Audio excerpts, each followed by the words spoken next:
Maïmouna, c'est les fêtes. Tu dis quoi au Mali? Dis quelque chose à Bamako là. Il me regarde à Bamako. Waxal dara Bamako Bamako. Allez. Yeah. Malian. Aca waxal.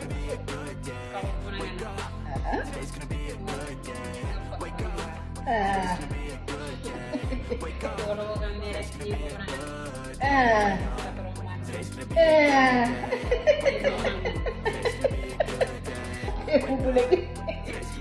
Maïmouna, sama doom. La yow di doo dem. Maïmouna yow nag yow sama doom bu baax nga.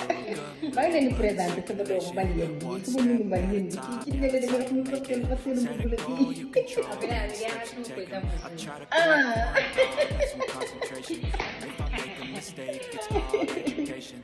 Bonne année Maïmouna. Bonne année. Bye bye, bonne année. Dis bonne année à Bambara. Ndeysaan, allez.